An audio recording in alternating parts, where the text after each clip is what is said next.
'tis the season. So our friend Frank Caliendo has been so fabulous with us throughout this football season, creating so many fun and memorable moments, that today we thought we would have Frank and ESPN presenting a very special edition of 'Twas the Night Before Christmas. Good morning, Mr. Caliendo. Hey, I want to say one thing first, too, that I had photo share on iCloud, and I had the Go Look Butt photo on my I downloaded it or something. Yeah. And my wife had called me into the room and goes, I need to talk to you about something. And she goes, what in the world is this? And it was a moment of, I didn't know what was going to be there. And then I looked at it and I was like, oh, thank goodness that's all it is.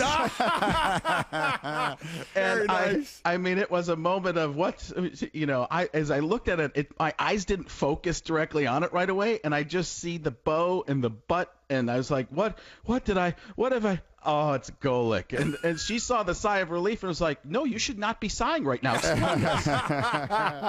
All right, let's get to business great. here. So Frank, who is on tour, you can see him all over the place. He can be at the Paramount Theater in Long Island, Wisconsin in January. Tickets on sale for Nashville going on sale today, part of the Wild West Comedy Festival, which is put on by Vince Vaughn's people. You can see all of this at his website, frankonstage.com. But right now, here we go.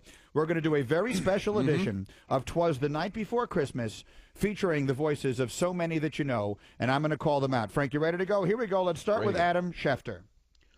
'Twas the night before Christmas, when all through the house not a creature was stirring, not even a mouse. The stockings were hung by the chimney with care. According to my sources, St. Nicholas was listed as probable, which soon would be there. Mike Ditka. The children nest all snug in their beds, while visions of sugar plums dance in their heads. Dancing sugar plums. Come on, man, stop it. And Mama in her kerchief and I in my cap had just settled down for a long winter's nap. You actually get a visual of me in pajamas if you think hard enough. Let's move on here. Mel Kiper Jr.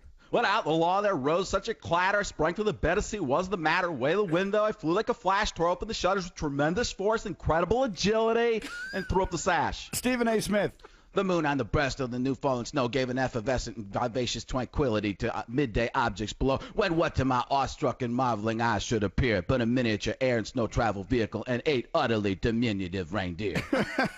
John Gruden. With a little old driver so lively and quick, kind of like a Drew Brees type, man. I tell you what, I knew in a moment it had to be St. Nick. More rapid than Chip Kelly's Eagles offense. I love what he's doing there. His coursers, they came and whistled and shouted and called them by name. Chris Berman. No Dasher, no Dancer, no Prancer and Vixen. On Comet, on Cupid, on Donder and Blitzen. To the top of the porch, to the top of the wall. No dash away, dash away. Dash away all. Nobody circles the reindeer like the big man in red. Lou Holtz. As dry leaves that before the wild hurricane fly, wind the meet that obstacle back to the sky, and none of this makes sense. So up to the housetop the coursers they flew, with 8 sleigh full of toys and St. Nicholas too. Bill Walton. And then with a twinkling I heard on the roof the prancing and pawing of each little hoof as I drew in my head and was turning around. Down the chimney St. Nicholas, the second most giving man in the history of Western civilization, behind only the great John Wooden, came with a bound. Bob Lee. He was dressed in all fur from his head to his foot, and his clothes were all tarnished with ashes and soot. A bundle of toys wrapped in paper of great designs. All this and more coming up on Outside the Lines.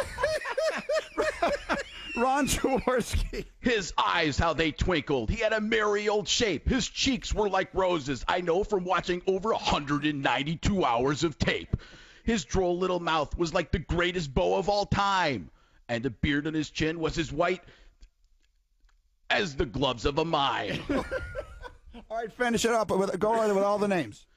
The stump of his pipe held incredibly tight in his teeth. Did you see how bad Johnny Manziel got beat? Told you guys. And his bold little face and brown around to a belly that shook when he laughed like a bowl full of jelly. This is making me hungrier than the sugar plums. Quite frankly, he was chubby and plump, a right jolly old elf. I'm sorry, but somebody had to say it. And I laughed with my retinas focused on him in spite of myself. A wink of his eye and a twist of his head. He looked like a member of my favorite band, the Grateful Dead.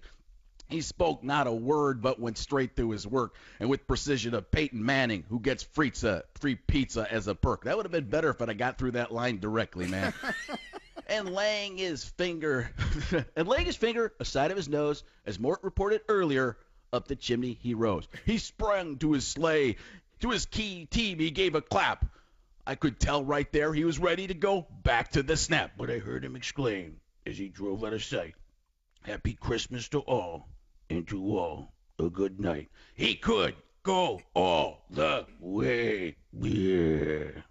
Oh, my God. Magnificent. That was just fantastic. Frank Caliendo, 'twas the Holy night smokes. before Christmas. Frank, you are a national treasure.